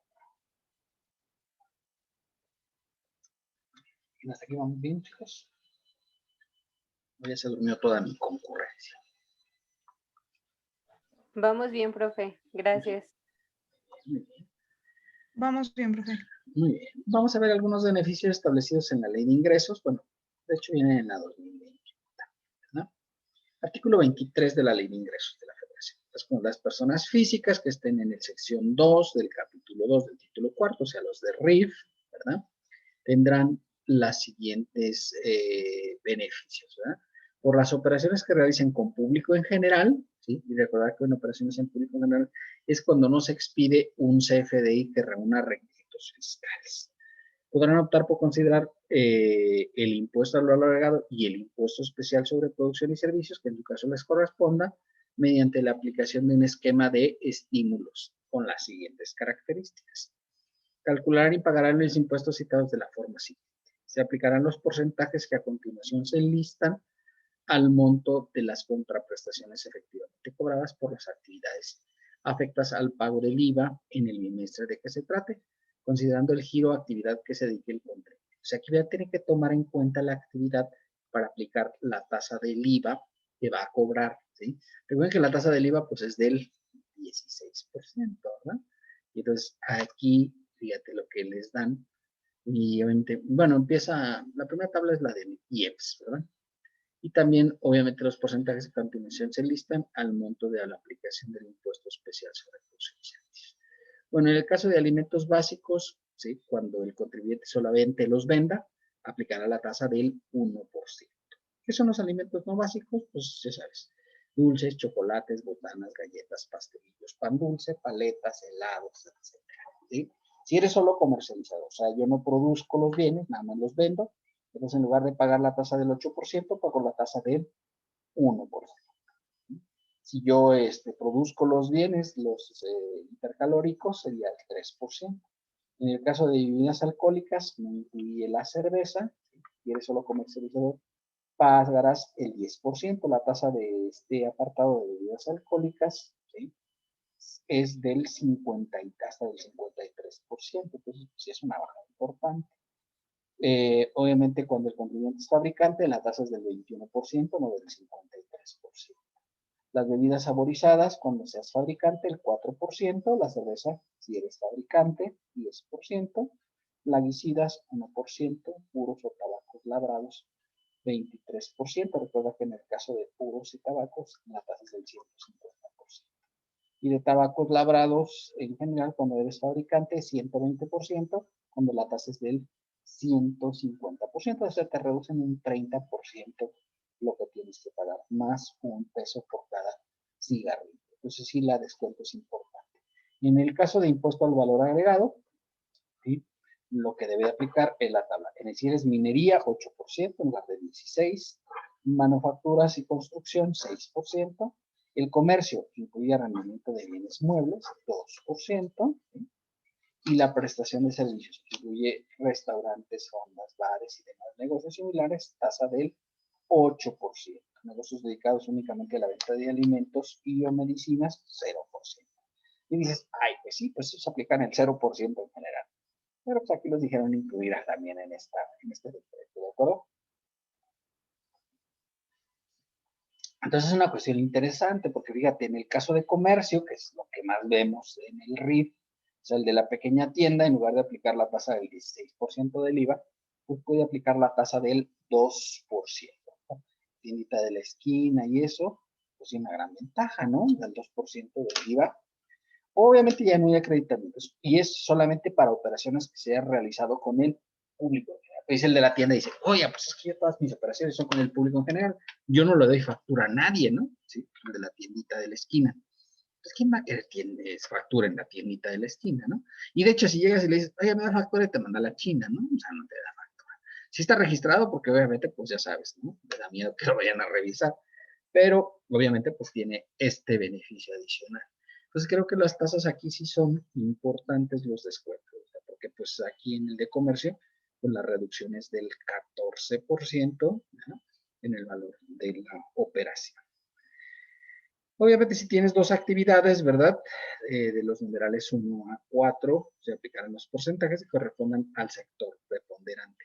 Porque a lo mejor yo tengo comercio y también, pues no sé, también tengo una vendimia ahí de tortas, por ejemplo, ¿no? Oiga, pero pues entonces, ¿qué es? ¿Es una tienda o es una tortería? No, bueno, pues es que la mayor cantidad de los ingresos son de la tienda, ¿no? También aquí se hacen tortas, ¿no? Entonces, obviamente dices, ah, ok, perfecto. Eso se da mucho en las que están afuera de las escuelas, ¿no? Las tienditas que están afuera de las escuelas, pues también venden tortas, ¿no? Entonces dicen, ah, bueno, sí. Entonces, pero eso es un negocio secundario. Aquí lo importante es la venta que se hace de la tienda. Por eso es que tomes el que sea preponderante. Y se entiende preponderante donde obtenga la mayor parte de los ingresos el contenido. ¿De acuerdo? Obviamente el resultado obtenido con las fracciones A y B será el monto del impuesto al valor agregado o el impuesto especial sobre producción y servicios, en su caso, a pagar en las actividades realizadas al público en general sin que proceda ningún acreditamiento.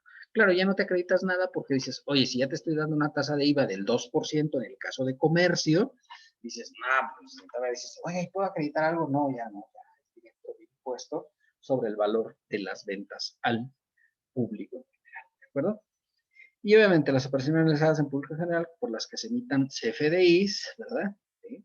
Solamente se considera el IVA trasladado y obviamente en este caso también el IEPS y no podrá ser en caso, deberá realizar en forma expresa y por separado. ¿Sí?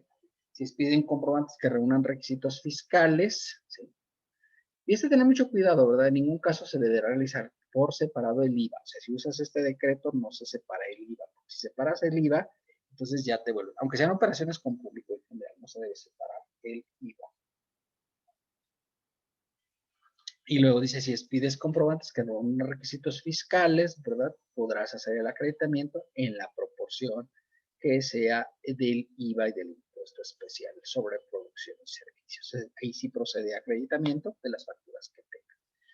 El acreditamiento del impuesto al valor agregado e impuesto especial será aplicable cuando proceda la proporción que represente el valor de activos, de actividades por las que se expidieron comprobantes fiscales. Y ya hemos ejemplificado eso también cuando veamos el otro artículo que señalaba, oye, pues yo expedí facturas por 50,000 pesos, ¿verdad? Y 50,000 pesos son sin factura. No, perfecto. Entonces, pues tienes derecho a acreditar el 50%, ¿verdad?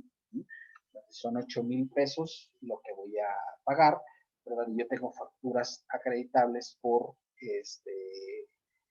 3,000 pesos, entonces me puedo acreditar 1,500 porque es mi proporción de ingresos, ¿verdad? O sea, ¿por qué proporción? Yo pongo una de 50 porque es fácil vislumbrarla, pero en realidad cualquier proporción que saques, en esa proporción puedes acreditar el IVA y el IEPS que hayas trasladado en forma expresa y por separado. Dos, ¿verdad? Las operaciones a que se refiere el presente artículo por las actividades realizadas al público en general en las que determine el impuesto al valor agregado, impuesto especial sobre producción y servicios, a que se refiere la acción 1 del presente artículo, ¿sí? Se podrán reducir en los términos siguientes. A lo de impuesto al valor agregado y impuesto especial sobre producción y servicios, ¿verdad? Se les aplicará de acuerdo al número de años que tenga el contribuyente en el régimen de incorporación fiscal. Ya saben, 1 año, 100%, 2 años. O sea, que decir, oye, me toca a mí pagar el 2%, porque soy de comercio. Ya ahorita vimos la tabla, la tasa del IVA aquí, ¿no? Que era del 2% para comercio. Entonces digo, ok, pero resulta que este es mi primer año, apenas me doy de alta. ¿Cuánto tengo que pagar de IVA por operaciones al público general? Pues nada, porque tengo derecho a la reducción del 100% del IVA. ¿Sí? Entonces aplico el 2% y luego digo, me descuento el mismo. O sea, me dan 1,000 pesos a pagar. Y digo, ok, 1,000 menos 1,000 de reducción y ya no pago nada de IVA.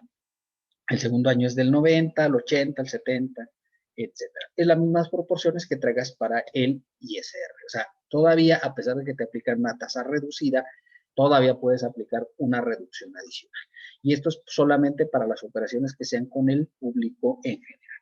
Las que sí hayas facturado, esas sí puedes considerar tanto tu IVA por pagar y tu IEPS, ¿verdad? Y obviamente, pues, podrás acreditar en la proporción. Pues como ven, es ventajosito este apartado, ¿no? Regla del 23 de la Ley de Ingresos para los de pequeños, para los de régimen de incorporación fiscal, ¿de acuerdo? ¿Tienen hasta aquí alguna duda, chicos?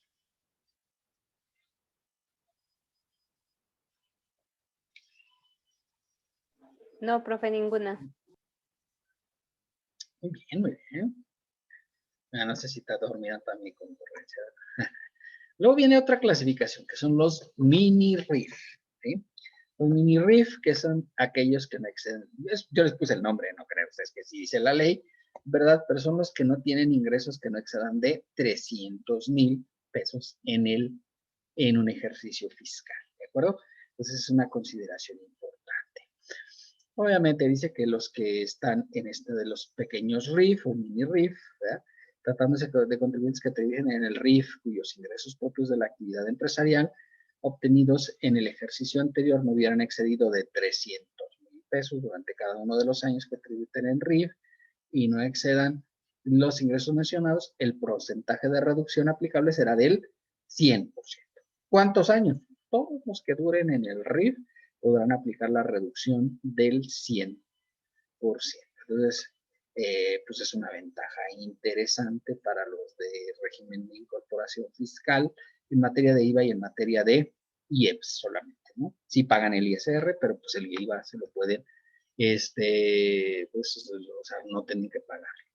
Y habitualmente, digo, por ejemplo, de las tienditas, dices, no, pues yo nunca me paso de 300,000 al mes, aunque se pasen, ¿verdad? Inventa que no se pasan de 300,000 y no pagan ni IVA ni IEPS, ¿verdad? Si inicias actividades y optas por tributar conforme al RIF, podrás aplicar lo dispuesto en el párrafo anterior cuando estimes que no hagas exceder el valor de los ingresos. Obviamente, cuando el ejercicio inicial se realice por operaciones periodo menores a 12 meses, ya sabes, divides entre el número de días y multiplicas por 365. Si la cantidad obtenida excede de 300,000, no se podrá tomar el beneficio del párrafo anterior el año siguiente. Bueno, ¿qué pasa cuando los RIF, verdad? Y esto viene en las reglas, se pasan de 300,000 pesos y obviamente dejan de ser régimen de incorporación fiscal, apartado mini RIF. Bueno, pues cuando los contribuyentes excedan en el momento de la tributación de la cantidad de 300,000 pesos, a partir del bimestre siguiente, aquel al que ocurra, no procederá a aplicar la reducción del 100% en materia de IVA y en materia de IVA, sino que aplicarán la reducción que corresponda al número de años que lleve tributando en el régimen de incorporación fiscal. Y recuerden, esto lo hacen a partir del mes siguiente en aquel que se excedieron de 300,000 pesos de ingresos, ¿de acuerdo? Listo. Reducción de ISR para RIF en seguridad social. Profe, disculpe. Sí, dígame. Entonces ahí, si llevaba 8 años así de 300,000 y en el 9º año se pasó, entonces ya sería el 20%. Ya el 20%. Sí, sí. Ah, ok. Y salvo que Gracias. sea los que empezaron antes de 2014, que ahí sería el 30, ¿no? Porque acuérdense que ahí tienen un año adicional. ¿De acuerdo? Ah, muy bien. Gracias. Entonces hay que tener cuidado con esta disposición de los mini. De hecho, tendría que cambiar de régimen desde el mes en que se dio el exceso de 300,000 pesos, ¿verdad? Dice que a partir del bimestre siguiente, aquel en que ocurra. O sea, si esto pasara, no sé, en el mes de septiembre, ¿verdad? Yo ya me pasé del valor de 300,000 pesos, ¿verdad? Obviamente, septiembre y octubre sigo aplicando el 100% de reducción de los mini RIF, ¿verdad? Y en noviembre y diciembre ya tengo que aplicar la regla genérica y aplicar, obviamente, la reducción que me corresponda de acuerdo al número de años que lleve yo en el RIF. ¿verdad? Y recuerden, esto es aplicable para IVA y para IEPS. En el ISR sí se paga de manera normal, ¿no? O sea, pero es una ventaja adicional en materia de IVA y IEPS para efectos de los... Bueno, esta parte es una parte importante, es un decreto, ¿verdad? Que se estableció también, en el cual se reduce el ISR para RIF en seguridad social e Infonavit. En este caso dice que es un decreto del 11 de marzo de 2015, estímulos para promover la incorporación al seguro social, el nivel oficial el 8 de abril de 2014, podrán aplicar un subsidio del 50% en la cuota de seguridad social que apliquen a partir de 2016. Eso es para los que empezaron desde aquellos años. Si tú empiezas ahora, pues obviamente te empezaré a contar los plazos desde ahora, ¿no? A partir de 2017, los contribuyentes que se refieren para obtener continuarán aplicando los porcentajes de subsidio establecidos en la tabla del artículo 6º mencionado. Los contribuyentes a que se refiere el primer párrafo consideran como primer año de tributación en el RIF, en el Seguro Social, el año de 2015. ¿sí? O sea, quiere decir que ahí se comenzó a aplicar. Será por el porcentaje de seguridad social, considerando como límite de superior las cuotas correspondientes a la base hasta 3 veces la UMA, ¿verdad? Entonces, el primer año la reducción de seguro social 50-50 y luego 40-40, 30-30, 20-20, 10 y así se lo va llevando. Y de hecho, pues se prorroga un poquito más de tiempo para efectos de la aplicación. Los de RIF pues tienen esta posibilidad de reducir la seguridad social, o sea, el índice Infonavit, hasta en un 50%. Obviamente, pues este subsidio, el año que corresponda a la alta e inscripción como persona física en el régimen de incorporación fiscal, independiente del mes de inscripción. Aquí sí, este apartado se dice que es por años. No importa en qué mes te diste de alta, aquí sí te lo consideran por años fiscales y se otorgará únicamente con la fracción de tiempo del restante del ejercicio. Si yo me doy de alta hoy, 31 de marzo, ¿verdad? Pues obviamente me van a tomar todo este año con el 50%. Y obviamente el 2022 también me darán el 50%, pero en el 2023 ya sería el 40%. ¿De acuerdo? Y para los que ya venían, pues ya van por aquí en el 20%, ¿verdad? Para efectos de la reducción. El 30%, pero no es ahorita, ¿no? 20%, sí. Es el año 7, estamos ahorita. ¿De acuerdo? ¿Cuáles son los requisitos? Bueno, pues es para personas físicas y para patrones. Esa es una ventaja interesante en este apartado. O sea, los de RIF pueden aplicar el descuento, no nada más para sus trabajadores, sino también para ellos mismos. Porque claro, dices, oiga, pues yo no tengo trabajadores, o a lo mejor si tengo un chavo que me ayuda ahí en la tienda, ¿verdad? Pero pues también me puedo dar yo de alta en el Seguro Social. A lo mejor para una persona de RIF, pues sí es interesante estar en el Seguro Social, ¿verdad? Dices, ay, sí, pues va a interesar. Claro que les interesa mucho, ¿no? Los trabajadores y los patrones sujetos al RIF, ¿sí? Que son sujetos de aseguramiento. Aunque recuerden, nada más aplica hasta el límite de 3 sumas. O sea, si yo me doy de alta, no sé, con 800 pesos, dice, no, pues 800 pesos diarios, porque a lo mejor ya estoy cerca de la pensión, pues dice, no, nada más te vamos a aplicar hasta el equivalente a 3 sumas, ¿verdad? Eso es lo que te van a limitar para el descuento del 50%. Así como para trabajadores y patrones referidos en este apartado que a la fecha de entrada de este de vigor. Y obviamente es aplicable para IMSS y para Infonavit, ¿de acuerdo? deberán cumplir con los siguientes requisitos: tributar en el régimen de incorporación fiscal y obviamente que no hayan cotizado en Seguridad Social Infonavit en 24 meses previos a la fecha de solicitud. ¿Vale? Entonces, esa es una desventaja porque tienes que tener 2 años sin estar cotizando en el seguro, en la Seguridad Social. Y obviamente no hayan recibido aportaciones o subsidios en la vivienda del Infonavit dentro de los 24 meses previos a la inscripción. ¿Vale?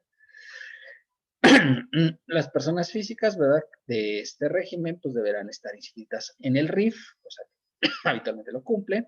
Y la segunda, pues era una cosa ya muy antigua, no haber cumplido con una declaración informativa.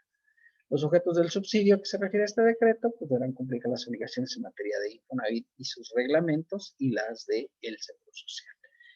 Y tendrán derecho a los seguros de prestaciones del régimen obligatorio que correspondan de acuerdo con la ley y obviamente a la ley de Infonavit. O sea, pueden solicitar una casa de Infonavit los que tienen su pequeña tienda y es perfectamente válido. Obviamente, pues como están aportando 50%, pues lo que se va a ver reflejado en sus estados de cuenta, pues es la mitad de la aportación correspondiente para estos efectos.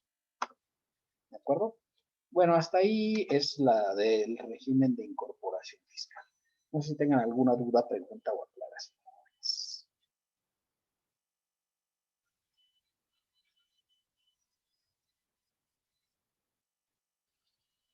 Hasta ahorita todo bien, profe. Muchas gracias. Bueno, muy bien, me parece muy adecuada su estrategia. Entonces, continuamos pues con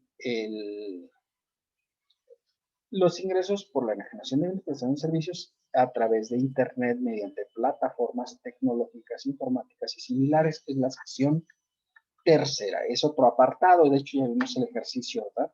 Vimos el ejercicio de RIF y luego vimos el apartado de plataformas tecnológicas. Vamos a pues un poco de plataformas tecnológicas. Ya saben, tienen todo este nombre, es muy largo, ¿verdad? Pero yo nada más lo nombro así como plataformas tecnológicas, porque como que se ve más fácil, ¿no?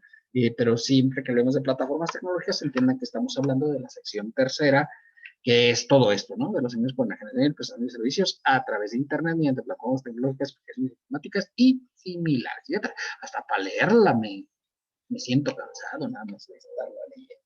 Imagínate para aplicarla, ¿no? Todavía da más flojera. Bueno, ¿qué son las plataformas tecnológicas? Pues ahí están algunos ejemplos, ¿verdad?, de plataformas tecnológicas aplicables, ¿verdad? El e-commerce, servicios de pago, app stores, publicaciones en línea, cloud computing, servicios de alta velocidad, plataformas de participación en red, streaming, alojamiento compartido, activos virtuales o criptomonedas, en servicio en general, todas las servidores vía plataformas o páginas. Pues ahí vienen algunos ejemplos, ¿no? Mercado Libre, iTunes, Amazon, Google Play, YouTube, Spotify, Uber, Bitcoins, Airbnb, Open English, Uber Eats, Tinder, Facebook, Expedia, WhatsApp, TV, Netflix, Disney, Kayak, Despegar y Apple Music, ¿verdad? Y esta es de Instagram. No me acuerdo cuál era esta. Pues todas estas plataformas tecnológicas, ¿verdad? En caso de que tengan ingresos en México, pues tendrán que pagar el impuesto sobre la renta mexicano, ¿verdad? En algunas de ellas, pues obviamente hay interacción con los usuarios y pues obviamente hay que hacerles las retenciones correspondientes, ¿verdad? Entonces es una aportación que hizo por ahí el joven Rubén Torres. Les paso esto.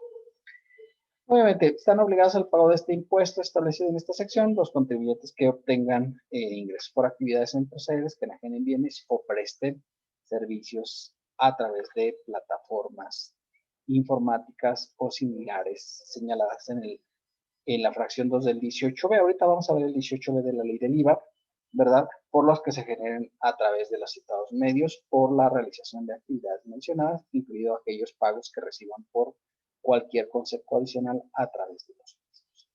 El impuesto se pagará mediante retención que efectuarán las personas morales residentes en México o residentes en el extranjero con y sin establecimiento permanente en el país o con entidades jurídicas similares.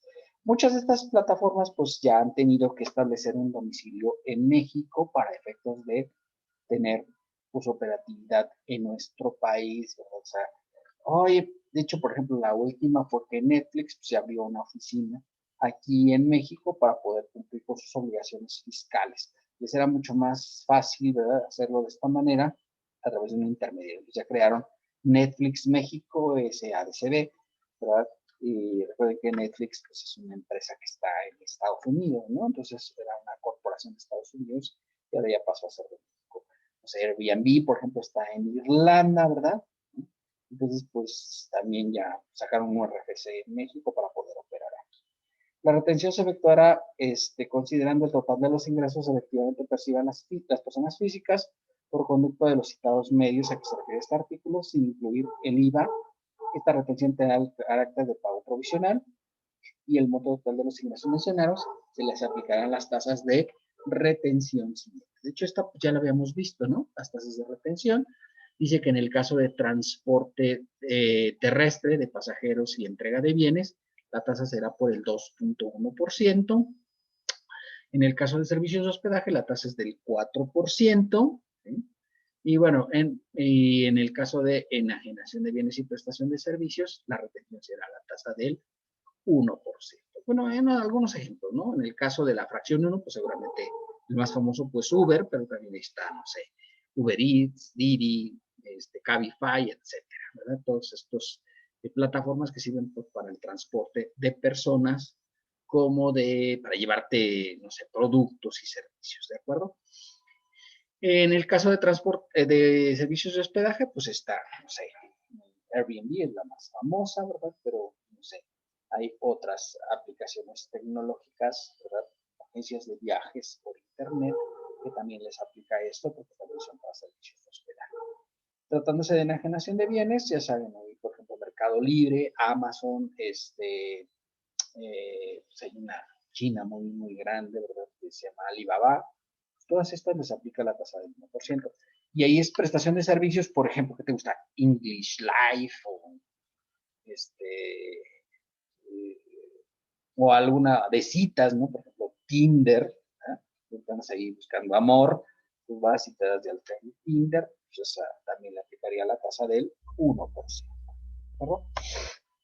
Pues en las personas físicas a que se refiere el primer párrafo, reciban parte de sus pagos o contraprestaciones de manera directa, ¿sí?, de los usuarios, se sumarán al total de los ingresos, incluyendo aquellas que efectivamente percibidas por conducto de las citadas plataformas. O sea, por eso ahí en los ejercicios que hemos visto es cuando la persona física directamente cobra, ¿verdad? Si no exceden de 300,000 pesos anuales, podrán optar por pagar el impuesto sobre la renta por dichos ingresos recibidos directamente de los usuarios a los servicios del adquirente, aplicando las tasas de retención a que se refiere el presente artículo. Al total de los ingresos recibidos, incluyendo aquellos efectivamente percibidos por conducto de las citadas plataformas y aplicaciones, y deberán acreditar el impuesto que en su caso les hubiera retenido la plataforma tecnológica. El impuesto que se pague en términos de este párrafo se considerará pago definitivo.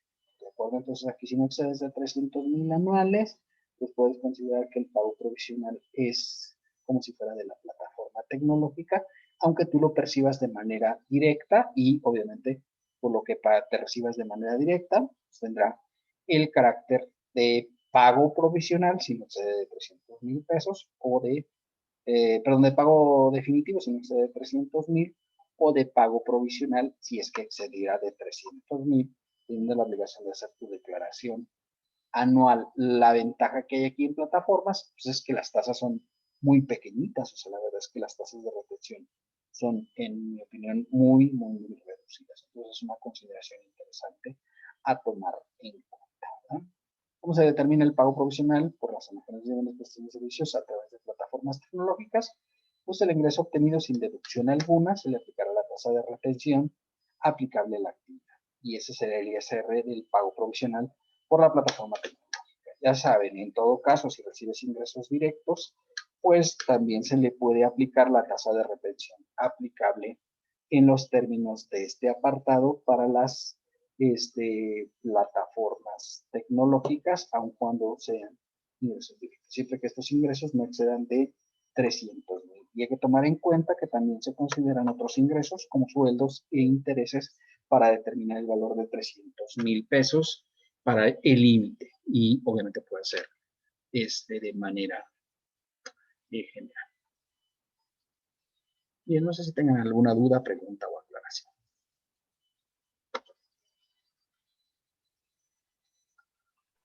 No, profe, todo bien hasta ahorita. Todo Gracias. bien, profe, gracias. Bueno, pues si les parece, entonces continuaremos el lunes, ¿verdad? No olviden que tenemos una tarea, ¿verdad?, para este fin de semana, ya que es como ustedes pidieron que solamente pusiera un ejercicio, pues ya puse un ejercicio con la bondad que me caracteriza, ¿verdad? Bien, ¿alguna otra detalle, chicos? ¿No? Bueno, pues si no tienen más dudas, preguntas o aclaraciones, si les parece, entonces nos veremos el día lunes. Que descansen, chicos. Fin de semana largo. Hasta el lunes, profe, gracias. Gracias, profe. Buen fin de semana. Lunes. Buenas.